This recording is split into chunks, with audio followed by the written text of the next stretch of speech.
Ephésiens chapitre 6 du 1er au 9e verset. Vous y êtes? Hein? Lisons ensemble 1, 2, 3, go.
Que Dieu bénisse sa parole. Je vous prie de reprendre vos places. Espérons que ce que vous avez lu, vous l'avez lu dans le livre d'Éphésiens. Alléluia. Car il y a par moments des gens comme ça, on dit Éphésiens. Bon, comme les autres ont déjà commencé à lire, lui, il est dans Colossiens, mais il fait semblant comme s'il avait trouvé Éphésiens. Amen, amen. Alors, je vais lire dans la version Parole de vie, la Bible déclare, enfants, obéissez à vos parents comme le Seigneur le veut, c'est votre devoir. Respecte ton père et ta mère. Voilà le premier commandement que Dieu a donné avec une promesse. Et c'est quoi la promesse? Cette promesse, la voici. Alors, tu seras heureux et tu vivras longtemps sur terre. Dans d'autres versions, on dit tu seras prospère. Dans d'autres versions, on dit tu seras riche. Le verset 4. Et vous les parents, ne poussez pas vos enfants à la révolte. Dans d'autres versions, on dit ne provoquez pas vos enfants. Dans d'autres versions, on dit n'irritez pas vos enfants. Là-bas, Parole de vie nous dit, et vous les parents, ne poussez pas vos enfants à la révolte, mais pour les élever. Dans d'autres versions, on parle de les éduquer.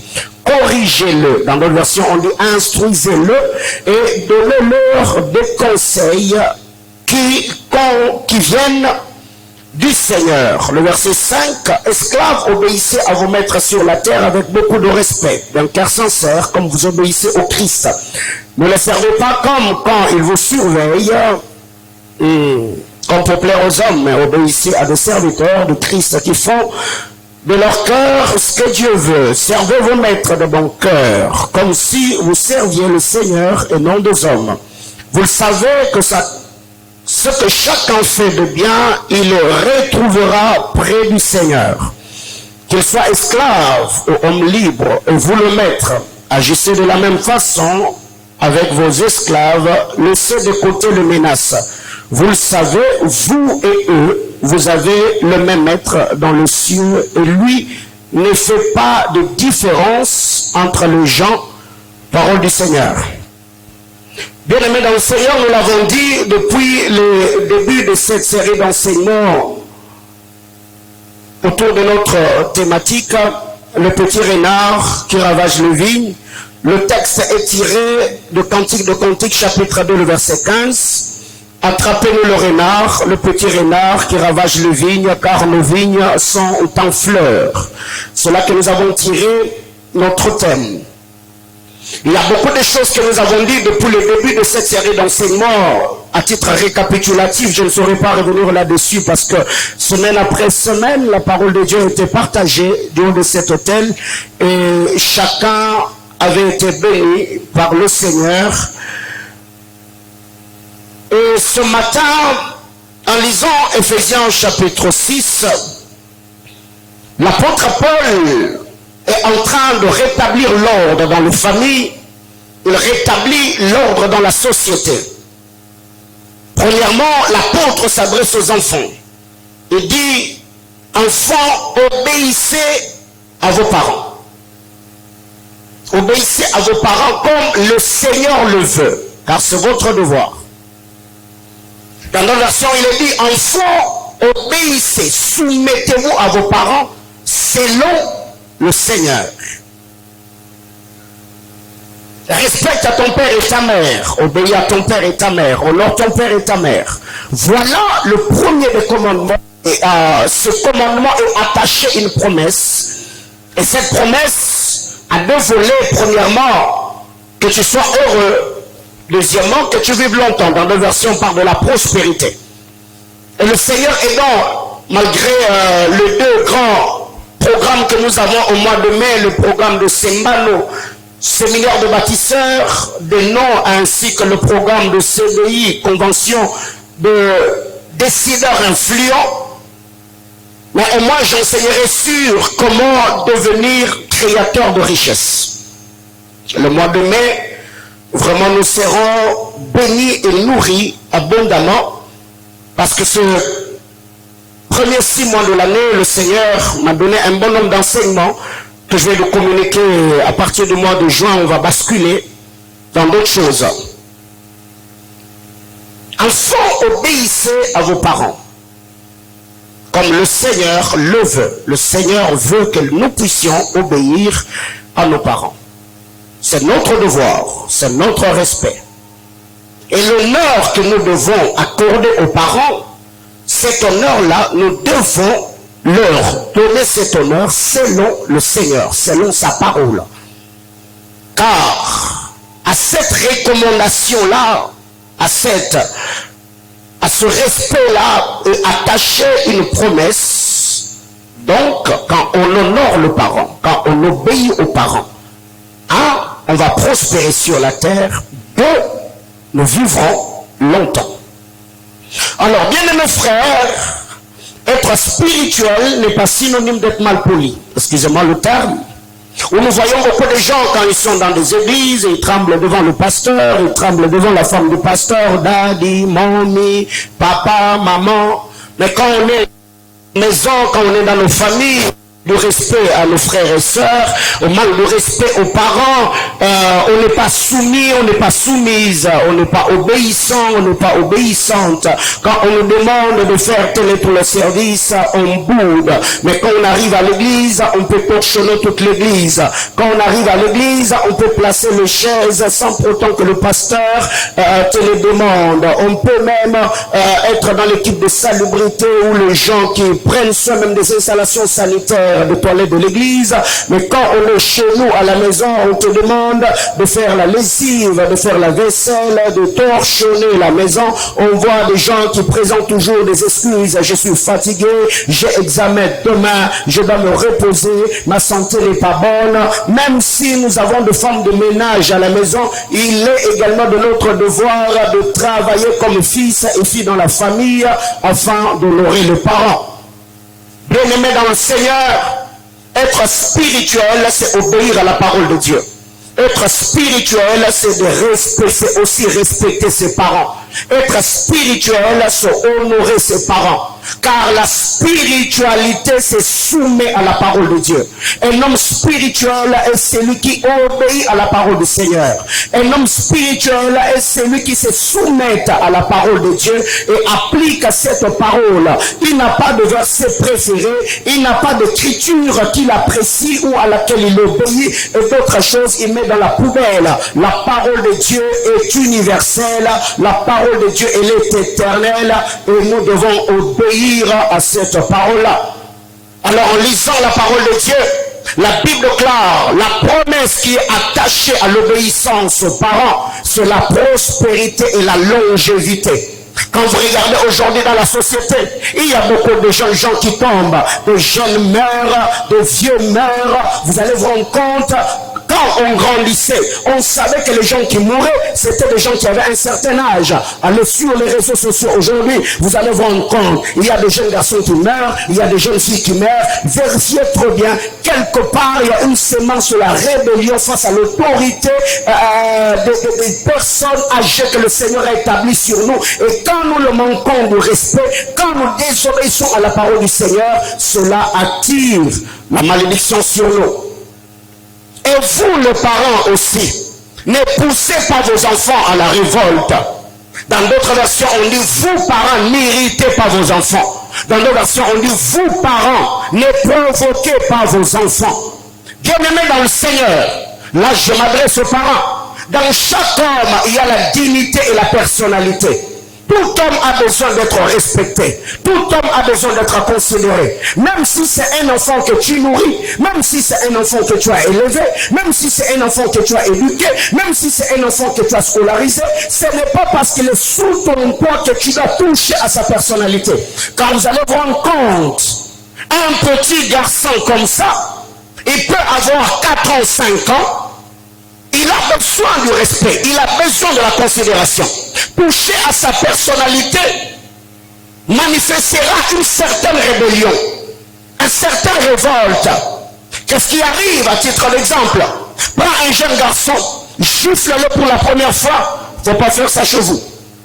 Tu l'étapes pour la première fois, tu l'étapes pour la deuxième fois, pour la troisième fois tu verras quoi? L'enfant va commencer à faire quoi? Voyez-vous, c'est que l'enfant se sent en insécurité. Même s'il n'a pas la force de se défendre, sa personnalité et sa dignité va se manifester. Et cet enfant va commencer à gonfler.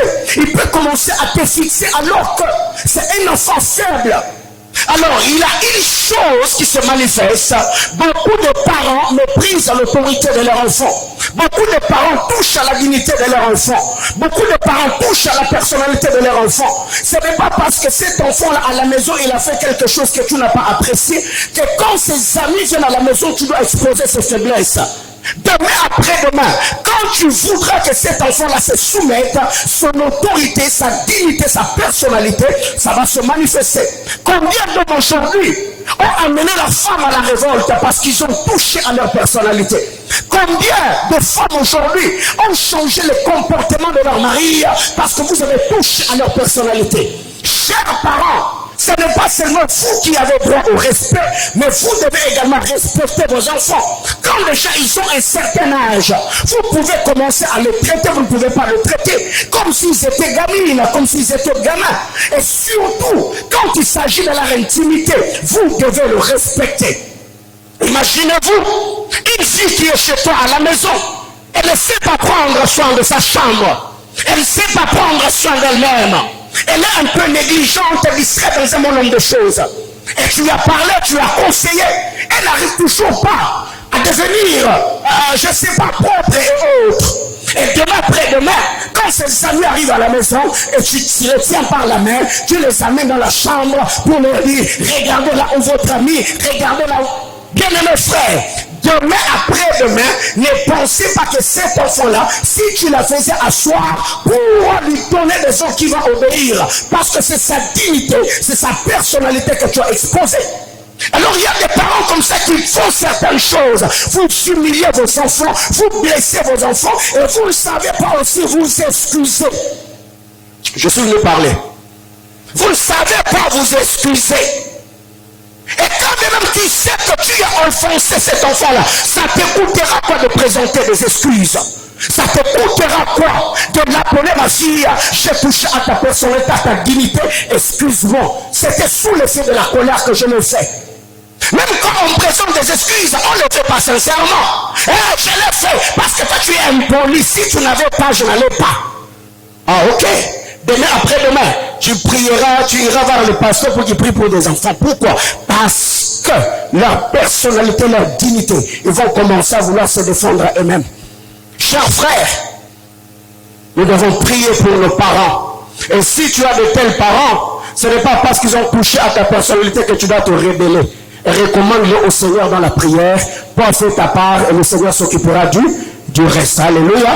Parce que quelqu'un va dire, ok, le pasteur avait dit, non, moi je ne suis pas en train de dire ce que toi tu es déjà en train de concevoir là. Non. S'il arrivait que tes parents t'ont humilié et t'ont blessé, et que tu as parlé avec eux, papa, ce que tu as fait, ça m'a blessé, maman, ce que tu m'as dit, ça m'a blessé, et qu'elle est toujours sur la défensive, laisse Dieu te justifier, mais toi continue à obéir comme un enfant, pas pour te soumettre aux parents qui ont blessé, mais pour obéir à la parole de Dieu. Alléluia. Vous parents, n'héritez pas vos enfants.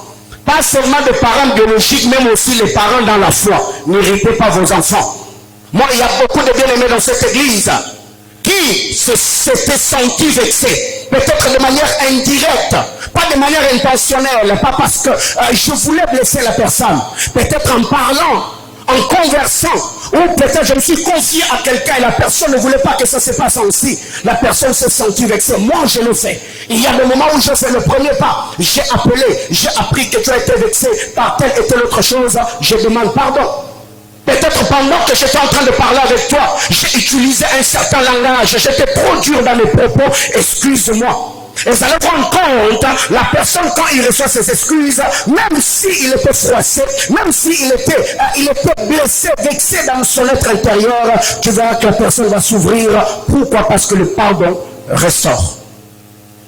Esclaves, obéissez à vos maîtres sur terre avec beaucoup de respect, d'un cœur sincère comme vous obéissez au Christ. Bien-aimés frères, Paul, après avoir traité la relation de père et des enfants, après avoir remis l'ordre, l'apôtre Paul attaque maintenant la société. Il dit, serviteurs, obéissez à vos maîtres. Et vous, maîtres, mettez de côté de menaces. Respectez les gens qui travaillent dans vos maisons. Bien-aimés dans le Seigneur, j'ai des gens qui travaillent dans ma maison. Je les traite d'une certaine manière. Et je crois d'ailleurs la semaine, une des femmes de ménage dans ma maison était surprise. Je l'ai observée depuis le matin comme je n'étais pas sorti. Elle est arrivée, elle a fait la maison, elle a fait. Après jusqu'à 13h. Et quand les enfants sont revenus de l'école, elle a commencé à prendre soin des enfants. Je l'ai appelé, j'ai dit, maman, est-ce que depuis que tu es arrivé le matin, est-ce que tu as mangé? Oh non, papa, je n'ai pas encore mangé, j'étais en train de travailler. J'ai dit, non, arrête d'abord, mange, comme ça tu vas continuer. Oh non, papa, je mange. J'ai dit, non, arrête d'abord, mange, après avoir mangé, tu vas continuer. Elle est restée là plantée comme ça, elle me regardait. Et pour elle, c'était plus qu'une prédication. Et quand c'est la fin du mois, leur salaire, on met dans l'enveloppe, on le respecte, on les honore, on les traite durement. Parce que ces personnes-là que vous maltraitez dans vos maisons, vous devez savoir, ce sont aussi des pères de quelqu'un. C'est aussi une femme de quelqu'un. C'est un mari de quelqu'un. Ce n'est pas parce qu'il entretient ou prend soin de votre jardin que vous devez les mépriser ou les traiter d'une certaine manière. Il a besoin du respect, il a besoin de la considération, il a besoin de l'estime. Bien mes frères, même l'homme le plus pauvre sur terre a besoin qu'on lui donne l'impression que sa vie sert à quelque chose. Alors regardez comment nous traitons des gens qui travaillent dans nos maisons. Et si c'était toi la sentinelle ou c'était toi la femme de ménage, est-ce que tu allais accepter qu'on te traite ainsi? L'apôtre Paul rétablit de l'ordre. Il y a des gens aujourd'hui qui sont dans vos maisons. Ils travaillent dans vos maisons. Ne pensez pas que tous les avantages que vous avez et les bénédictions que le Seigneur vous accorde, il accorde seulement parce que vous priez. Non. Cette personne-là, il prie aussi pour que Dieu bénisse son travail. Sa prière, quand Dieu l'exauce, Dieu te bénit pour que toi, à ton tour, tu le bénisses aussi. Alors, imaginez-vous que cette personne-là dans votre maison a un cœur chagriné. Il commence à se plaindre. Il commence à se morfondre. Et il travaille avec de larmes, un cœur pincé. Ma soeur, même si tu es spirituel, ça ne te sera pas avantageux. Alors, qu'est-ce qui arrive? On le chasse comme on veut. On le traite comme on veut. Bien aimés frères, ceux qui travaillent dans ma maison, je les respecte. Je les honore. Et quand c'est les festivités, je leur donne de l'argent. Allez aussi acheter le riz, acheter le poulet, fêter avec vos familles. De telles personnes, comment est-ce qu'ils ne vont pas travailler? Comment est-ce qu'ils ne vont pas servir avec leur cœur? Bien-aimés frères, une personne qui prépare dans votre maison, vos vies est entre ses mains. Vous le maltraitez demain, Satan peut l'inspirer. Il vous empoisonne tous et vous mourrez. Ah, vous n'avez jamais pensé à ça? Une femme qui prépare pour tes enfants, une femme qui prend soin de tes enfants, tu la maltraites. Pendant que toi tu vas au boulot là, elle reste avec tes enfants. Elle peut commencer à se venger de tes enfants. Alors, nous devons respecter les hommes. Nous devons les considérer. Nous devons très bien les traiter. Et cela est agréable devant le Seigneur, que quelqu'un me dise Amen. Alors, lisant la parole de Dieu, dans Lamentation chapitre 5, le verset 7, Lamentation chapitre 5, le verset 7, la Bible déclare, nos pères ont péché et ne sont plus, et c'est nous qui portons la peine de leurs péchés. Nos pères ont péché et ne sont plus, mais c'est nous qui portons la peine de leurs péchés. Quand vous lisez Ézéchiel chapitre 18, le verset 2, la Bible déclare que les pères ont mangé les raisins verts et c'est les dents de leurs enfants qui ont été agacés. Ce n'est pas les enfants qui ont mangé le raisin, mais c'est le père qui en a mangé. Mais après avoir mangé le raisin vert, au lieu que les dents des parents s'agacent, et c'est les dents des enfants, c'est les enfants qui vivent le retombé de la désobéissance, de la rébellion de leur père. Chacun d'entre nous ici est un mère potentiel, est un père potentiel, est une mère potentielle. Tu ne deviendras pas mère parce que Dieu va ajouter autre chose. Non. Tout ce qu'il te faut pour être mère, Dieu l'a déjà mis en toi. C'est juste la question de temps. Le développement hormonal. Et quand Dieu permettra que tu puisses épouser un homme, sans pourtant que tu pries, sans que tu reçoives l'imposition de main, ce que Dieu a mis en toi, ça va se manifester. Alors comment nous nous comportons dans la société? On baisse les gens, on prend la vie à la légère, on fait ce qu'on veut, on vit comme on veut, et demain après-demain, on veut avoir certains résultats surnaturels, mais sans pour autant que nous-mêmes soyons conséquents par rapport à un bon nombre de choses que nous commettons et faisons dans la société. Ce matin, par la grâce de Dieu, j'ai quatre choses qui touchent les enfants et quatre choses qui touchent les parents. Et je vais m'arrêter là. On va prier le Seigneur. Premièrement, le petit renard qui ravage le destiné. Le petit renard qui ravage les vignes en fleurs. La première des choses dans les familles, c'est la haine entre frères causée par une attention particulière des parents envers l'un des enfants. La haine entre frères causé par l'attention, le traitement particulier des parents envers l'un des enfants. Chers parents, vous devez savoir que la manière dont vous traitez les enfants que vous avez dans vos maisons est un message à d'autres enfants que vous avez. La manière dont vous traitez les enfants qui vivent sous votre toit est un message direct que vous faites passer aux personnes qui vivent dans vos maisons. Qu'est-ce qui arrive? Pourquoi Caïn est arrivé à tuer Abel? Genèse chapitre 4, le verset 1er au verset 6. Pourquoi Caïn a porté sa main à la vie d'Abel? Pourquoi Caïn a tué son frère? La Bible déclare parce que devant l'autel, Dieu a agréé l'offrande d'Abel et il n'a pas agréé celle de Caïn. Et Caïn s'est dit trahi. Caïn s'est dit rejeté. Ce que le Seigneur a fait, c'était normal. Je ne suis pas là pour parler du pourquoi qui avait poussé Dieu à agréer l'offrande d'Abel, mais au moins, je reste autour de cette histoire. Parce que Dieu a manifesté cela. Parce que le Seigneur l'a fait. Caïn s'est vu trahi. Il s'est dit, ok, si tel en est le cas, c'est lui que Dieu a agréé. Caïn a porté sa main sur Abel et il l'a tué. Quand vous lisez la parole de Dieu dans Genèse 37, le verset 1er, le verset 3 et le verset 4, on pouvait lire à part du verset 1er, le verset 3 et le verset 4. La Bible déclare, Jacob aimait Joseph plus que les autres fils. Pourquoi? Parce qu'il l'avait eu dans sa vieillesse. Et le père Jacob devait manifester son amour envers Joseph. Il lui a cousu une tunique multicolore et il lui a donné. La Bible déclare au verset 4, le frère de Joseph virent que leur père l'aimait plus que tous, ils le prirent en haine.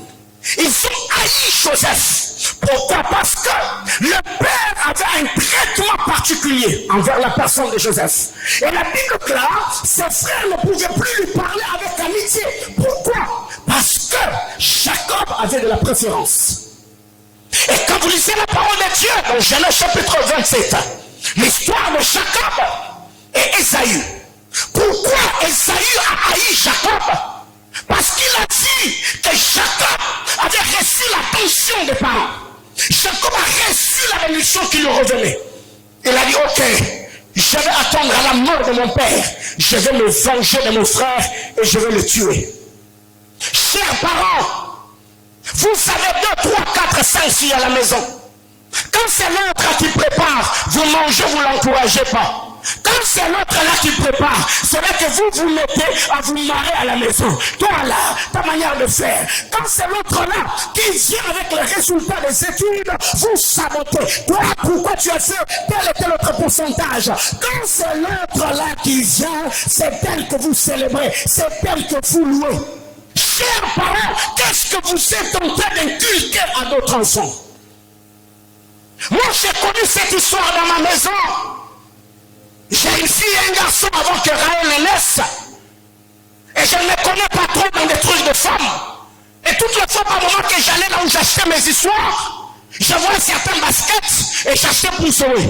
Un jour, je suis venu avec les habits à la maison. J'ai donné des habits à Zoé. Chérie, elle m'a regardé. Elle n'a rien dit. Elle n'avait que 2 ans et quelques mois. Elle m'a dit, papa Paulin, tu es méchant. Elle est sortie. Je suis resté la planter comme ça. Le fait seulement de dire que je suis méchant, pour moi, je me suis dit, alors elle voulait dire beaucoup de choses, peut-être qu'elle a manqué le mot, parce qu'elle est toute petite. Alors qu'est-ce que je fais?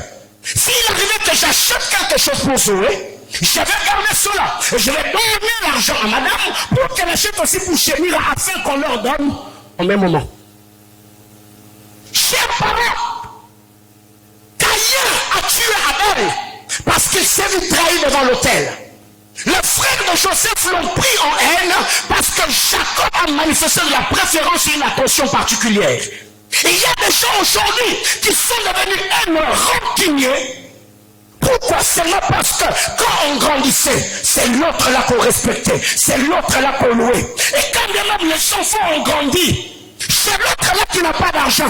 Les parents, ils font rarement. Mais l'autre là, quand c'est le jour de son anniversaire, c'est lui.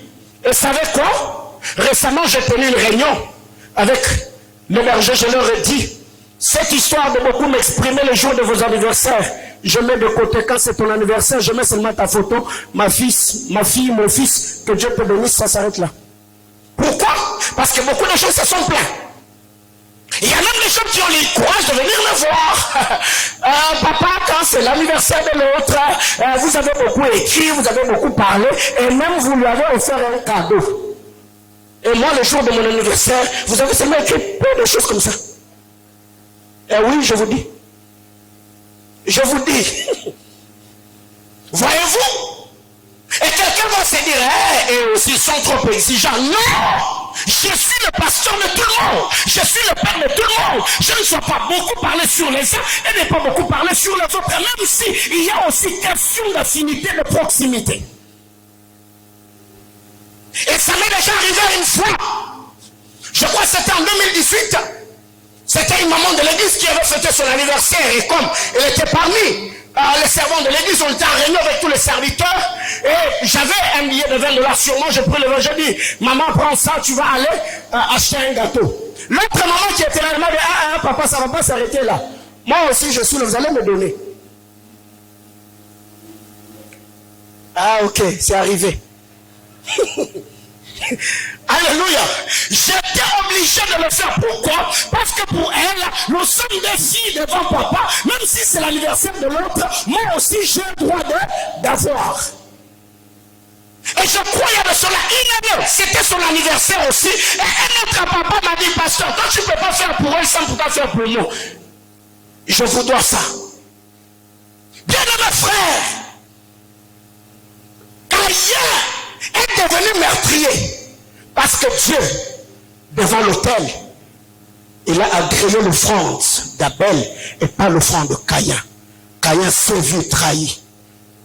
Les frères de Joseph sont devenus rancuniers haineux parce que Jacob a manifesté de l'amour pour Joseph. Vous ne savez pas ce que ça fait. Si seulement vos enfants là, vous leur demandez de vous parler sincèrement, chers parents, après avoir parlé, quelqu'un d'entre vous là fera une AVC. Tu piques une crise, pire, je suis par terre.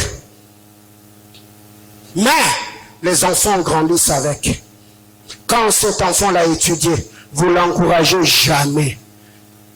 L'autre là que vous encouragez, lui, vous l'avez envoyé à l'Epekinkurimba. Et l'autre là, il étudie dans des écoles classes. Et c'est lui qui était, ou celle qui était votre privilégié. Et n'est rien devenu. Et n'a rien eu dans la vie. Et c'est l'autre là qui a étudié à l'Epekinkurimba. C'est elle là qui est devenue un grand homme, une grande femme. Et c'est quand vous serez vieux qu'il va se venger. Chers parents, traitez les enfants de manière équitable. C'est à votre avantage. Sinon, vous êtes en train de créer des potentiels rebelles dans les jours à venir. Car par moment, on demande la loyauté aux personnes pour qui on n'a rien fait. Quelqu'un qui s'est battu seul avec l'aide de Dieu, il arrive à un certain niveau, et c'est là que tu verras quelqu'un venir. Oh non, tu es mon fils. Oh, tu es mon fils. Quand vous êtes père, investissez-vous. Soyez là, donnez de l'amour, donnez de l'attention, donnez de l'affection. Encouragez, propulsez. Et vous verrez, quand vos enfants vont devenir de grands hommes, ils vont se souvenir de vous. Alléluia. Bien-aimés frères. Deuxièmement, là je m'adresse aux enfants. Le manque de pardon. Le manque de pardon. Ça c'est entre frères et sœurs. De Samuel chapitre 13, du verset 14 au verset 23. Amnon tombe sous le charme de Tamar. Conseillé par Jonadab, il récupère sa sœur et la déshonore. Tamar arrive chez Absalom. Elle raconte ce qui s'était passé. Absalom dit à Tamar, non, c'est ton frère. Il faut pardonner, il faut laisser tomber. La Bible déclare, Absalom ne parla ni en bien, ni en mal. 2 ans plus tard, c'est là que celui qui était le bon garçon de la maison est devenu meurtrier. Pourquoi? Parce que sa sœur avait été violée et papa n'a pas sanctionné Amnon. La Bible déclare, David ne dit mot. Alors, au lieu, si David avait sanctionné Amnon, il allait guérir Absalom. Mais comme le père n'a rien fait, le frère, au moment opportun, il s'est vengé de son frère. Il est devenu meurtrier. Il n'a pas seulement tué son frère, mais il a aussi couché avec les femmes de son père. Il a même touché à la vie de David. David a fui Jérusalem, poursuivi par qui? Par Absalom. Chers frères, ça peut arriver. Comme grandissant dans votre famille, vous n'avez pas le même tempérament. Et il y a quelqu'un d'autre qui blesse les gens facilement. Elle est le type de personne qui dit ce qu'ils pensent. Et toi, de ton côté, tu fais qu'encaisser. Tu ne fais qu'emmagasiner. Tu ne fais qu'encaisser. Frère, il y aura un moment où tu te rendras compte que ce que tu n'avais pas bien digéré, ça peut te rattraper à un certain âge. Le manque de pardon. Ça, c'est vraiment quelque chose qui ronge et détruit de famille. Bien-aimés frères, j'ai souffert de cette histoire. Je l'ai toujours raconté, j'ai souffert de cette histoire. Mon père était polygame. Et quand papa est décédé, mes grands frères, mes demi-frères ont presque tout pris. Je me souviens, on était encore tout petit un jour. Ils ont chassé ma mère et ma grand-mère sous la pluie. Et ma mère était là, dehors, sous la pluie. Nous, on était dans la maison. Ma mère, elle était en train de pleurer. On ne savait pas différencier le pluie de saut qui tombait sur lui. Le saut de la pluie plutôt. Et ses larmes. On avait la volonté de la défendre. Mais on était tout petits. C'est passé. On a grandi. C'est avec le temps que je me suis rendu compte que j'étais un blessé qui n'avait jamais pardonné. Un jour, il arrive que notre frère aîné, il m'appelle. Il me demande combien? 10 000 francs. Est-ce que, Paulin, tu peux m'aider? Je traverse un moment difficile avec mes enfants. Si tu peux m'aider, frère, il n'avait pas demandé 100 $. Il n'en avait pas demandé 1000. Il m'a demandé 10 000 francs. Frère, pour un 10 000 francs, j'ai mis quelqu'un dans la liste noire. Oui. Ce n'est pas c'est en 2018 que moi je fais ça. J'étais déjà pasteur d'une église. Moi je fais ça dans ma vie. Pourquoi? Les souvenirs du passé ont remonté à la surface. Je me suis souvenu de combien ma mère a souffert. Celle qui était une femme d'affaires, ma mère a vendu de pain pour que moi je puisse étudier. Elle a vendu ses vêtements pour que moi je puisse avoir un diplôme d'État. Et par moments je me disais non, ce n'est que normal. Mais quand je suis devenu fort, c'est là que je me suis rendu compte que je n'avais jamais pardonné mes frères. Un jour, pendant que je préparais l'enseignement, le Seigneur est venu m'a corrigé. Et je crois avoir demandé pardon à l'église en ces temps-là. Je crois l'avoir fait. Et aujourd'hui, je peux dire que Dieu m'a guéri. Avec le peu que Dieu me donne, je peux leur venir en aide. Mais il a fallu que le Seigneur fasse un travail dans mon cœur pour que je puisse comprendre que j'étais quelqu'un qui n'avait pas pardonné. Bien mes frères, les choses que vous encaissez aujourd'hui, si vous ne vous exposez pas à l'amour de Dieu, si vous ne vous exposez pas au pardon de Dieu, demain après demain, au lieu que vous soyez des sources de bénédiction, vous commencerez à faire payer aux hommes le pot cassé. C'est lui qui te raconte ça. Je fais ça en 2018. Je fais ça. J'ai bloqué quelqu'un, je l'ai mis dans la liste parce qu'il m'a demandé 10 000 francs. Vous voyez le niveau? J'étais blessé. Bien-aimés frères, Absalom est devenu meurtrier. Absalom s'est rebellé contre David. Absalom a couché avec les concubines de son père en plein jour devant tout Israël. Mais qu'est-ce qui a produit ces choses? La blessure, le manque de pardon. Si quelqu'un te fait du mal, bien aimé frère, le bénéficiaire du pardon, ce n'est pas celui qui pardonne. Ce n'est pas celui qui reçoit d'accord le pardon, mais c'est celui qui pardonne. Ton cœur n'est pas une prison. Tu dois te libérer. Tu as aimé un garçon et tout ton cœur est déçu. Et tu as dit non, qu'il parte. Je suis une belle femme. Ma soeur, tu te trompes. Tu te trompes. Si tu ne te libères pas, c'est lui qui viendra après là. Tu lui feras des choses. Il y a des filles aujourd'hui, elle est trop dure, elle n'est pas attentionnée, elle s'investit pendant la relation. Mon frère, avant de l'attaquer, cherche d'abord comment elle a grandi. Elle a grandi dans quelles conditions? Peut-être qu'elle est le genre de fille dans sa famille, les femmes n'ont jamais été respectées, les femmes n'ont jamais été honorées. Elle a peut-être vu son père qui avait abandonné sa mère, elle a grandi avec cette blessure. Et chaque fois qu'elle est devant un homme, elle voit son père en cet homme-là. Elle est toujours sur la défensive. Et toi, tu veux maintenant qu'une telle femme te donne son amour et son affection. Mon frère, il faut l'imposer les mains. Et ok. Vous savez, moi je suis en train de dire ce que je dis, parce que Dieu m'a guéri, frère. Moi Dieu m'a guéri. Dieu m'a guéri. Dieu m'a guéri. Dieu m'a guéri. Un pasteur qui a bloqué quelqu'un pour 10 000 francs. Frère, tu trouves, ce qui est un pasteur dans la salle, c'est quoi yon mon dimi? C'est quoi yon mon dimi? Notre terre, elle est au Nzambe, la salle, frère, c'est quoi yon? Frère, vous savez, je n'aime pas être un religieux. J'aime donner du poids à mes enseignements. Partant du témoignage de ma propre vie. Troisièmement, les accusations entre frères. Les accusations. Alléluia. Surtout vous les cadets là. Les accusations. Surtout vous les fils et les filles à papa. Les accusations. Quand vous lisez la parole de Dieu, Genèse chapitre 9, du verset 20 au verset 27. Noé a bu du vin. Il est entré dans sa tente, il s'est dénudé. Chaque quand il entre dans la tente de Noé, il a vu la nudité de son père. C'est bien mentionné noir sur blanc. Quand il est sorti, il ne l'a pas raconté à d'autres personnes. Il le raconta à ses frères. Ses frères, ils étaient à combien? À 2. Jephthé et qui ça?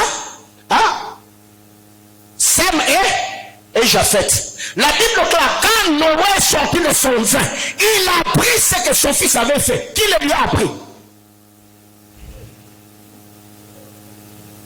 Ok. Lui, il est allé se confier auprès de ses frères. J'ai vu la nudité de papa. Ils ont couvert Noé, mais ils n'ont pas eu la sagesse de couvrir Cham. Ils ont couvert la nudité de Noé, mais ils ont exposé Cham. Et quand Noé sort de son ivresse, il a maudit la postérité de Cham. Qui a amené ces choses dans la vie de Cham? C'était Japheth et son frère qui n'ont pas qui ont manqué de la sagesse et de l'amour pour leurs frères. Combien de gens aujourd'hui, tu avais le téléphone de ta soeur entre les mains, tu es tombé sur certaines choses et tu prends ça, tu fais de capture d'écran. Tu vois après des mamans, tu vois ta fille là. Mais si tu es frère, si tu es soeur, fais-le asseoir. Conseil, prie pour la personne. Et dans cette église, je parle aux serviteurs, je parle aux ouvriers. Méritez la confiance, mais n'achetez pas la confiance. Ne venez pas accuser les gens auprès de moi pour gagner ma confiance et mon affection. Jamais je refuse cela.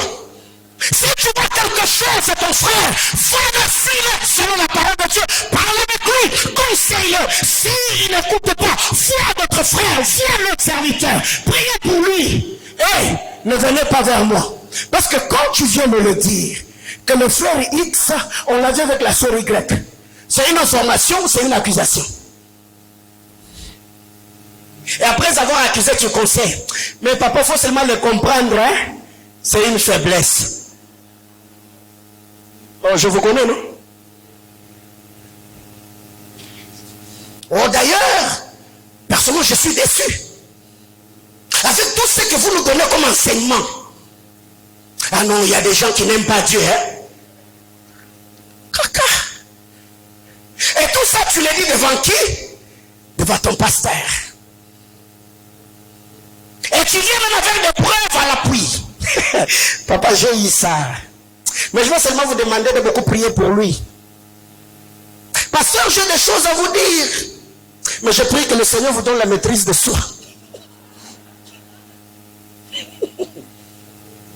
Bien-aimés frères, c'est quoi la sémence? C'est quoi l'esprit qui vous anime? Quand vous vous accusez entre vous, est-ce que chez moi, je suis mort pour vous? Non. Est-ce que chez moi, j'ai un paradis où je peux vous amener? Mais non. Pourquoi on n'arrive plus à se supporter? Si déjà aujourd'hui où l'église est encore faible, je sens cette sémence-là, ces venez-là en vous. Demain après-demain, quand on aura une communauté bien bâtie, où tous les serviteurs sont pris en charge, on vous achète des véhicules, on vous envoie en mission à l'étranger. Qu'est-ce qui arrivera? Des emplois, des trahisons, des accusations. Bien mes frères, vous devez avoir le cœur d'enfant de Dieu. Si tu sais qu'une fois tu es déjà venu avec une telle histoire, c'est à toi que je m'adresse, que ça soit ta première et ta dernière fois. Ne viens plus me parler de faiblesse des gens. Comment est-ce que vous avez le courage de m'affronter moi, mais vous n'avez pas le courage d'aller vers ces personnes-là pour parler avec eux? C'est quoi le problème? Accusation. Jamais Pélé s'est confié auprès de ses frères. J'ai vu papa. Peut-être lui il a manqué dans la sagesse. Si vous avez couvert Noé, mais couvrez aussi Cham. Pourquoi couvrir le père et exposer le frère? Mauvais cœur. Ils ont exposé la vie de leur frère. Et quand Noé s'élève, Noé a maudit. Qui ont exposé la postérité de Cham? C'est Japheth et Sem. Bien-aimés frères, je suis sérieux. Et tu te rendras compte qu'il y a toujours des gens comme ça. Tu approches des gens, pas pour aider ces gens-là dans leur faiblesse, non. Pour découvrir leur faiblesse, aller divulguer. La Bible déclare, celui qui expose le secret fait quoi? Divise les amis. Je suis humain, j'ai un cœur. Quand vous venez accuser les autres, quelle est la sémence que vous déposez dans mon cœur? Pour que je regarde ces gens-là avec un œil. Vous êtes méchants. Dis à ton voisin, accusation. Ouais? Le petit renard qui ravage le vigne. Peut-être ce frère-là, cette soeur-là a une faiblesse. Mais au-delà d'exposer la faiblesse, vois aussi la qualité que la personne a. tu sais déjà très bien que cette personne occupe déjà une poste stratégique à l'église. Si j'exposais cette personne, telle personne au pasteur, le pasteur va les suspendre. Je peux bloquer ou ternir son image et bloquer l'épanouissement de son ministère. Alors qu'est-ce que je fais? Je vais plier mes genoux. Seigneur, aide-le. Donne-moi la sagesse, donne-moi le cœur pour que je l'approche. Tu approches la personne. Tu parles avec lui, tu exposes le problème et tu lui dis, tu t'imagines, si une telle chose arrivait aux oreilles du pasteur, quel sera ton sort et ton ministère? Tu lui poses maintenant ce genre de questions. Tu lui mets de fait accompli. Vous arrangez et la chose reste entre vous. Ce n'est pas aussi après avoir conseillé, mais tu vas maintenant parler avec quelqu'un d'autre. Alors que la personne t'a dit, mon frère, merci beaucoup, je vais changer. Et tu vas maintenant dire à quelqu'un, je l'ai aidé. Hein. Votre frère là, il faut beaucoup prier pour lui. Il ne faut pas suivre ces parlants d'autres langues là. Et l'autre parle avec l'autre, l'autre à l'autre, l'autre à l'autre. Ça arrive jusqu'au pasteur. Alors que la personne lui-même déjà, il a déjà arrangé avec Dieu. Et quand ça arrive auprès de moi, si je n'ai pas aussi la sagesse, 2000 coudées. Voyez-vous? C'est comme cela que beaucoup de gens aujourd'hui se sont retrouvés dans des suspensions, dans de haine, dans des trahisons, dans des conflits. Sénéture. Accusation. Accusation. Et ça, c'était aussi l'une des faiblesses de Joseph. Joseph était un accusateur. Comme il avait déjà l'affection du père, avait déjà la tunique du père, alors il allait au milieu de ses frères, pas pour les aider, mais il prenait ce que faisaient leurs frères et il allait les accuser auprès de son père. Joseph, faiseur de rêves, mais aussi accusateur. Quatrièmement, Genèse 34, du verset 1er au verset 25. Genèse 34, 1 à 25. Le conformisme. Ici, c'est l'histoire de Dina, fille de Jacob. La Bible clare, Dina sortit, au verset 1er, sortit pour voir comment vivaient les filles qui étaient dans le camp. Les filles qui habitaient le parage. Dans d'autres versions, on dit, Dina sortit, voulant vivre comme vivaient les filles de ce contrée-là. Le conformisme. Dina est sortie, jouissant de sa liberté. Dina est sortie. C'est elle qui a quitté la maison de Jacob. Et quand elle sort, c'est Sichem qui l'aperçoit. Il enlève Dina et la viole. La liberté de Dina a fait que Siméon et Lévi deviennent des meurtriers. Et qu'à la longue, que Jacob les maudisse. Si Dina n'était pas sortie, la colère de Lévi et de Siméon n'allait pas être exposée. À Sichem, fils sa mort et son peuple. Mais qui les a poussés? Ces hommes sont allés tuer ces personnes pour défendre la dignité de leur sœur. Mais allez prendre compte, Dina a perdu sa virginité, mais au moins, Siméon et Lévi ont perdu l'héritage parce que Jacob a maudit leur colère. Ma soeur, quand tu sors là, ce que tu fais ne t'engage pas seulement toi, ça engage toute ta famille. Mon frère, tout ce que vous faites là, ne vous engage pas seulement vous, ça engage toutes ces personnes qui sont autour de vous. Alors avant de faire quoi que ce soit, pensez au moins à ces personnes qui sont attachées à vos vies. Tout ce qui se passe sur le net, vous pensez que ce sont seulement ceux qui ont commis ces forfaits-là qui sont accusés? Mais non, il y a aussi des personnes qui sont attachées à leur vie, qui sont attachées à leur ministère, qui sont salies avec eux, alors qu'eux n'ont rien fait. Le conformisme. Elle voulait vivre comme. Parce que tu as une copine qui a, je ne sais pas, des piercings. Toi aussi, tu vas percer les oreilles. Parce que tes copines s'habillent d'une certaine manière et toi, tu veux aussi que tes parents. Mes soeurs, vous fumez quoi même? Hein? Toi-même, tu sais que tes parents n'ont pas de moyens, mais tu deviens aussi exigeante que cela. Tu sais que ton mari ne gagne pas beaucoup d'argent, mais tu deviens une femme imposante et exigeante. La Bible clare, on l'a enlevée. Après qu'elle soit enlevée, on l'a violée. Après qu'elle soit violée, ses frères sont allés pour se venger. Après que les frères se soient vengés de leur sœur, le père se lève et maudit leur colère. Les petits renards qui ravagent les vignes en fleurs. Jacob a maudit, pas parce qu'elle étaient méchants. Leur méchanceté avait une cause, c'est qu'ils devaient défendre la dignité de leur sœur. Il y a aujourd'hui des gens. Récemment, nous avons parlé de cette histoire de Will Smith, non? Qui est en train de vivre la dépression. C'est lui et sa femme est là. Mais pourquoi il avait posé cet acte-là? Pour défendre cette même femme-là. Bien-aimés frères, vous devez faire très attention. Jouissez de votre liberté, mais pensez aux autres. Jouissez de votre liberté, mais pensez aux autres. Je me tourne vers les parents.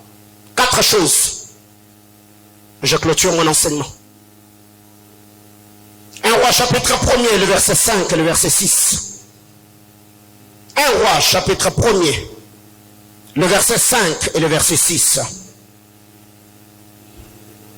La Bible déclare: Adonija, fils de Haggith, s'est laissé emporter par l'orgueil jusqu'à dire: c'est moi qui serai roi. Il se procura un char et de cavaliers et de 50 hommes qui couraient devant lui. Son père ne lui avait désavisé un reproche en lui disant: pourquoi agis-tu ainsi? Adonija était un autre très beau de figure et il était né après Absalom. Son père David n'avait jamais reproché Absalom et Adonija plutôt. Et si je m'adresse aux parents, vous devez mettre de côté le laxisme, une tolérance exagérée, un laisser-aller. Vous manquez de rigueur. Ta fille arrive à la maison, elle te dit: maman, je vais aller à une fête d'anniversaire d'une copine que tu ne connais ni d'Adam ni d'Ève. Et tu dis: hey, ma fille, il faut rentrer. Attends. Tu vois ta fille qui était sortie bonnement et elle rentre à la maison avec un autre piercing ajouté de l'autre côté. Et tu dis: praise the Lord. Tu vois une fille, quand elle s'habille même à la maison, tu as déjà de très grands garçons à la maison et tu as déjà une fille qui a des formes et quand elle s'habille, elle laisse l'ombril dehors. Et on dit: hey, c'est la mode. Ouais. Il y a l'inceste qui est en train de guetter ta maison. Chers parents, que dans vos maisons qu'il n'y ait pas de laisser aller. Aujourd'hui, avec le lesbianisme qui bat le plein, et tu vois ta fille, sa copine, quand elle arrive à la maison, elles sont déjà de l'âge, elles vont se doucher ensemble. Et toi, tu es au salon en train de suivre Novelas. Depuis qu'elles sont arrivées, tu les entends seulement dans leur chambre là, en train de rire. Ah maman, 30 minutes, tu vas d'abord jeter un coup d'œil. Vous allez bien? Eh oui, je sors. La Bible claire, David n'avait jamais fait de reproche à Adonija. Mais un temps plus tard, la Bible claire, Adonija a laissé son cœur être emporté d'orgueil. La Bible claire, il s'est dit en lui-même: c'est moi qui serai roi. Il se procura. Là, c'est l'orgueil des prophètes, le dadisme d'aujourd'hui. Je peux aussi prêcher. Lui, il s'est procuré des chars. Et nous aussi, on se procure des protocoles. Tu vois déjà un jeune garçon commence à marcher d'une certaine manière. Il a laissé pousser les cheveux, il met un col Mao, commence à parler calmement. Eh ben, tu vas bien? Et comment tu vas? Est-ce que tu t'as vu de prier, ça va? Et on l'appelle déjà Daddy. Il s'est procuré des chars et s'est dit: non, moi aussi je serai roi. Mais pourquoi? La Bible déclare ces garçons, il était très bon. Et David, de toute sa vie, quel est ce niveau qu'avait atteint David? Et après, ces garçons-là est devenu un rebelle. Il a créé même un coup d'état en Israël. Il a touché au trône de son père. Pourquoi? Le père, il avait trop de laisser aller. Et dans cette église, toi, tu penses, quand je vois qu'il y a la sémence d'orgueil qui vient, eh frère, je vais te briser, frère, je vais t'aider. Frère, je te promets, ici là, je vais t'aider. Je te donne un micro et tu montes ici, tu commences. Qu'elle aille prophétie. Dis quand même que je prophétise. Et on te dit: prophétise, homme de Dieu. Les minutes qui vont suivre, avant même que je bouge, Déjà de l'autre côté, on t'a coupé les sons. Tu vas commencer à faire allô, allô. On a coupé. On t'a déjà coupé. Hein? Bien-aimés frères, le laxisme. Il y a des parents, trop de laisser aller. Trop de laisser aller. Ta fille jusqu'à 2h du matin, elle n'est pas dans une relation de fiançailles. Elle est toujours connectée jusqu'à 2h du matin. Elle n'est pas en train de faire des recherches pour le texte et la mémoire, mais elle est en ligne à 2h du matin. Elle fait quoi? Est-ce que vous avez le mot de passe et le code de téléphone de vos enfants? Ouais. Pourquoi? Oh non. Elle est une grande fille. Une grande fille de quel âge? 21 à 22 ans. Oh non, elle n'est pas aussi grande que ça. Aussi longtemps que tu vis chez moi, même si tu as là 30, je vais veiller sur toi.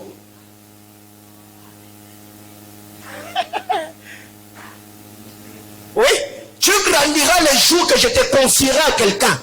Les jours qu'on viendra t'épouser là. Là, c'est ton mari qui va veiller sur toi. Aussi longtemps que tu es dans ma maison, je dois maîtriser toutes les personnes que tu fréquentes. Hein? Frère, on est en plein 21e siècle là. Oui. Le laxisme. Et quand un enfant fait quelque chose, chers parents, grondez s'il le faut, disciplinez s'il le faut, ravissez le téléphone s'il le faut. Il faut discipliner.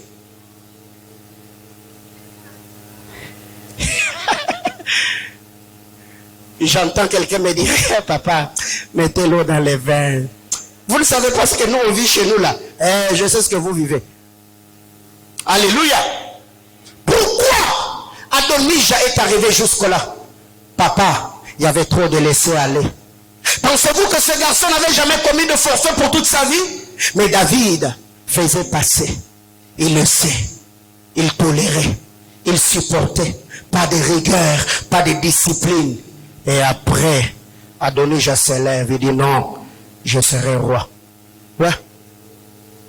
Il a envié le trône de son père. Il a dit non, moi je vais devenir roi. Là, David était encore vivant. Il dit moi je vais devenir roi.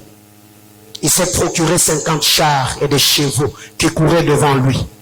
Chers parents, des rigueurs dans vos maisons. Des rigueurs dans la vie de vos enfants. Deuxième chose. Prendre des initiatives sans consulter l'autre. Je parle aux parents. Prendre des initiatives sans consulter l'autre. Ça expose la famille. Ça ouvre des portes dans la famille. Genèse chapitre 27, du verset 1er au verset 6. Isaac frappé par la cécité. Isaac est avancé en âge. Isaac se lève. Il appelle Esaü sans consulter Rebecca. Il dit Esaü, viens, prends tes armes, va dans les champs, chasse-moi du gibier, prépare-moi, je vais te bénir. Rebecca a entendu la conversation de son mari avec son fils. Elle aussi à son tour, elle se tourne. Elle dit, Jacob, va derrière la maison, prends-moi un chevreau. Moi je vais préparer pour ton père et il va te bénir. Alors ici, la personne qui devait consulter l'autre, c'était Isaac. Et à partir de ça, vous allez vous rendre compte que dans la famille d'Isaac, il n'y avait pas de dialogue. Parce que quand vous allez vous rentrer dans Genèse chapitre 26, la Bible déclare, Isaac et Rebecca plaisantaient. Mais je crois plaisanter n'est pas synonyme de dialoguer. On peut être en train de blaguer, mais on ne te dit rien d'intéressant. On se dit rien d'intéressant. Rebecca était stérile, selon l'histoire. Jacob et Isaac vont implorer Dieu. Dieu exauce sa prière et il rend Rebecca fécond. Rebecca a des enfants. Et à un moment, les enfants ont commencé à lutter dans son sang. Cette fois-là, Rebecca va consulter Dieu. Et Dieu lui dira, il y a deux nations dans ton sang. Plus jeune assujettira l'aîné. Rebecca a gardé le secret. Si Rebecca avait parlé à son mari en disant, chérie, écoute, pendant que j'étais en train de prier, Dieu m'a dit que dans mon sang, nous avons deux enfants. Le plus jeune sera plus élevé, plus béni que l'autre. Je crois qu'au moment de donner la bénédiction, Isaac allait orienter cette bénédiction-là vers Jacob. Mais vu qu'il n'y avait pas de dialogue, Isaac dans son coin, ne connaissant pas ce que Dieu avait dit à Rebecca, il appelle Esaü et dit, c'est toi que je veux bénir. Imaginez-vous si après qu'Ésaü soit parti, Rebecca a approché Isaac pour dire, chérie, écoute, je viens de me rappeler que quand j'étais enceinte, Dieu m'avait dit telle et telle autre chose. Et Isaac allait récupérer son erreur et faire les choses autrement. Mais qu'est-ce qui arrive? Isaac dans son coin, il prend des initiatives sans consulter sa femme. Sa femme de son côté, elle prend des initiatives sans consulter le mari. Ça a créé quoi? La haine entre les deux. Bien-aimés frères, je préfère encore la femme de Manoah, mère de Samson, qu'Ève, la femme d'Adam. Quand elle reçoit les prophéties, elle va partager avec son mari. Et l'homme de Dieu m'a dit que je tomberai enceinte et que je ne touche pas à telle et telle autre chose. Son mari a fait une prière que l'homme de Dieu qui a rendu visite à ma femme revienne encore. Et l'homme de Dieu est revenu. Mais quand Ève parle avec le serpent, elle ne consulte pas son mari, du coup elle prend le fruit et elle mange. Bien-aimés frères, ayez de dialogue dans vos vies, chers parents. Parce que ce que vous n'entretenez pas peut rattraper vos enfants dans le temps, dans les jours à venir. Ayez le temps de dialoguer. Vous avez des révélations. Dieu vous parle. Maman, tu es au marché. Tu vas à la montagne. Tu reçois des prophéties. Ne garde pas cela seul. Partage avec ton mari. Chérie, pendant que je priais, Dieu m'a dit telle et telle autre chose. Mais dans la famille d'Isaac, ils ne l'ont pas fait. Et avec le temps, nous avons vu ce qui est arrivé. 3. La désobéissance, l'idolâtrie et les fausses alliances peuvent être des portes pour la destruction d'une famille. Désobéissance, l'idolâtrie et les fausses alliances. L'obéissance, la désobéissance, l'idolâtrie et les fausses alliances, ça peut ouvrir des portes. Quand vous lisez la parole de Dieu dans 1 Samuel chapitre 8, à partir du verset 6, vous allez vous rendre compte. Saül était le premier roi d'Israël. Dieu l'envoie par le canal du prophète Samuel. Je suis dans 1 Samuel chapitre 13. Va, exécute telle et telle autre chose. Lui, quand il arrive, il fait le contraire. Samuel prophétise et dit, si tu avais obéi à l'instruction de Dieu, Dieu allait affermir ton trône. Comme tu as désobéi, ton royaume, ta royauté s'arrête là. Et quand vous allez dans cette histoire, Saül va chez une femme qui évoquait le mort, et il dit à cette femme-là, appelle-moi, fais revenir l'homme qu'on appelle Samuel. Et quand Samuel est sorti, nous connaissons l'histoire. Cette histoire a ouvert des portes dans la famille de Saül.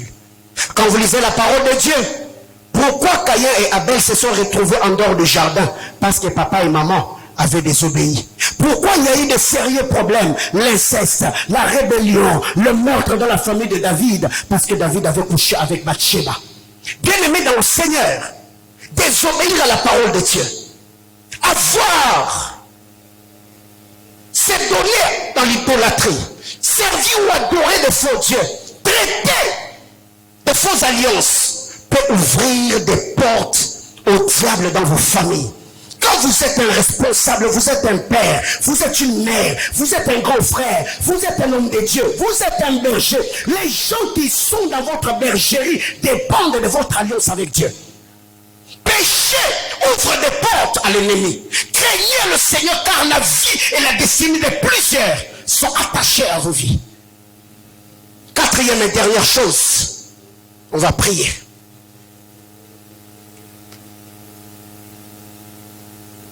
De Samuel chapitre 11, du verset 1er au verset 5. De Samuel chapitre 11, du 1er au 5e verset. En lisant la parole de Dieu, vous allez vous rendre compte que Bathsheba, elle était belle. Mais elle avait un défaut. Faible de caractère. Belle femme. Mais elle ne savait pas dire non aux autorités. La Bible déclare David venait de sa couche. Alors qu'il s'est promené sur la tour, David a vu une femme. Belle de figure, mais laide ou moche de caractère. David appelle cette femme qui est en train de se doucher. Et quand Bathsheba arrive, la Bible déclare, David l'a connu. Après l'avoir connu, Bathsheba a gardé la chose. Et ce jour-là, elle est tombée enceinte. Bathsheba a ouvert la porte jusqu'à ce que son mari Uri, un innocent, est allé mort et a perdu la vie plus tôt au combat parce que David voulait couvrir son adultère. David n'a pas violenté Bathsheba. Il pouvait faire ce que Tamar a fait, même si Amnon était un homme pervers. Tamar a dit à son frère, ne me déshonore pas. Si tu me veux, va demander à papa. Prends-moi pour épouse, je serai à toi, ne me déshonore pas. Mais Bathsheba n'a dit non. La Bible déclare, David a envoyé des hommes. On a appelé Bathsheba. Quand elle arrive, David la connaît. Elle rentre dans sa maison. Oui. Il y a comme ça des femmes belles de figure, mais avec un caractère faible. Ma sœur, tu sens que tu as une très grande destinée. N'investis pas seulement dans ta tête, n'investis pas seulement dans ton corps, il faut aussi forger ton caractère. Parce que demain après-demain, tu rencontreras des femmes plus intelligentes, plus loin, plus triquées que tes maris qui pourront te faire la cour. Alors si tu as une faiblesse caractérielle, tu peux ouvrir des portes et devenir une occasion de chute pour la destinée de cet homme-là. Chers frères, ne priez pas seulement pour que Dieu vous élève, forgez aussi vos caractères. Il y a des femmes comme ça, comme Samson. Aucun homme ne peut faire face à Samson, mais il est faible devant les femmes. Mon frère, ma soeur, c'est quoi ta plus grande faiblesse? Qu'est-ce qui peut te trahir? Demain après demain. Car récemment, je vous ai dit, dans chaque homme, il y a un fou, un prince, un roi. Il y a une folle et une reine. Et il y a des gens comme ça, quand c'est un homme élevé en dignité, elle ne sait pas dire non. Récemment, je crois en 2019 ou 2018, je m'entretenais avec une sœur, c'était la cure d'âme, et je posais des questions. Elle m'a dit, pasteur, tous les hommes avec qui je suis tombé, c'était des hommes qui sentaient bon. Voyez-vous, c'était ça sa faiblesse. Elle était allergique aux bonnes odeurs. Quand elle est en face d'un homme qui a mis un bon parfum, elle est déjà partie. Elle n'a même pas besoin de la... Donc, elle est déjà draguée elle-même par l'odeur du parfum. Et je l'ai dit, si tu n'arrives pas à vaincre cette histoire, penses-tu que demain après-demain tu verras dans la sainteté? Non. Gloire soit rendue à Dieu. Dieu l'a aidé, il est aujourd'hui en dehors du pays. Il a constitué une famille. Voyez-vous, chers frères, il faut être sérieux, sincère, honnête avec soi-même. Qu'est-ce qui te tente le plus dans la société? Quel type d'homme t'attire souvent? Quel type de femme t'attire souvent? Ouais. Tu te rendras compte que toi, il y a une certaine catégorie d'hommes, quand tu es devant eux, déjà tu es prédisposé, si seulement il commence, je suis parti. Avant même qu'il ne commence, dis Seigneur qui ne me tente pas, oh Seigneur qui ne me tente pas, oh Seigneur qui ne parle pas. Toi déjà tu es en train de prier alors qu'il n'a même pas l'intention. Il y a aussi des hommes comme ça. Quand il est devant tel type de femme, directement il se voit en insécurité. Tu vois le frère commencer à transpirer, à pêcher. Omo seka problème ni okoyi de mayanga. Frère, liboso ba tentation musufu zo longa lilala. La face du citron. Omone longa lilala ndezalaka. Attention muteme que frère, otukaya hotelema. Ma soeur tu disais, mais dans ton retour au Seigneur Jésus garde ton fils. Je suis parti. Alléluia. Ça va t'aider, frère, ça va t'aider. Ma soeur, ça va t'aider. Maintenant, le problème, c'est quoi? Tu sens déjà que tu es séduit ou séduit par le charme de la personne. Mais, tu ne veux pas tomber, mais tu veux quand même son accompagnement, la proximité. Ouais. Tu sens déjà que tu as une faiblesse pour cette personne-là. Tu es un faible pour lui. Mais tu veux, non, je ne vais pas tomber. Mais je veux seulement sa compagnie. Comme toi, tu veux de bonnes odeurs. Est-ce que je peux te voir? Et tu seras au culte ce soir? Non.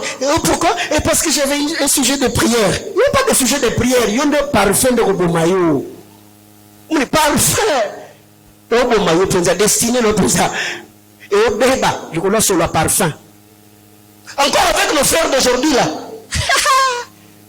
Ma casse na mélange. Je vous dis, ma casse na mélange. Quelqu'un déjà qui met sur le vidéo. Yo mon mouniano. Soyez dans une zone à rota vidéo. Il peut aussi vous gérer ma 4. Boye banata. Boye banapete. A gérer dino penza. C'est la sœur Myriam, hein? C'est la sœur Anita. Myriam et Anita, mais Yemoro a dit Yankee a géré bino. Frère, ce qui m'a tourné en zone de la route à vidéo, ce qu'on a vu là-haut.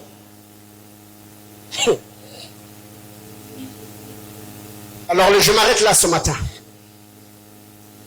Pour dire, servons le Seigneur avec crainte et tremblement. Et bah toi, on a détecté à Gabon. Sans continuer à bureau, il suffit seulement qu'à tirer l'icolo. Parfait, c'est précédent. Otabadeo. Alléluia. Alors ce matin, je voudrais que nous puissions prier le Seigneur. Certes, ça nous a détendu. Mais je crois que chacun d'entre nous a tiré quelque chose. Vous savez, avec tout ce que j'ai comme principe, comme enseignement, si demain après-demain, j'arrivais à avoir des problèmes avec mes enfants ou dans mon couple, c'est que je suis un sorcier. Frère, le premier bénéficiaire de ces choses, c'est pas d'abord vous, c'est moi-même. Les choses que je vous prêche, je me bats avec l'aide de Dieu pour l'appliquer dans ma maison. Frère, ce matin, vous êtes là en famille, je voudrais que vous puissiez vous déplacer. On va se tenir main dans la main et on va prier le Seigneur. Si tu es venu seul, tu prendras seulement la position qui va te permettre à prier. On va invoquer le Seigneur ce matin. On va prier pour nos familles. On va dire à Dieu que le Seigneur nous assiste, que le Seigneur nous fasse grâce, que le Seigneur nous soutienne. Déplacez-vous là où se trouve le membre de vos familles. Tenons-nous main dans la main. On va prier le Seigneur ce matin. Tu vas recommander ta famille à la grâce de Dieu. Tu vas recommander tes parents. Tu vas prier pour tes frères. Tu vas prier pour tes sœurs. Tu vas dire à Dieu, Seigneur, fais grâce aux membres de ma famille. Seigneur, bénis le membre de ma famille. Seigneur, assiste le membre de ma famille. Seigneur, soutiens le membre de ma famille.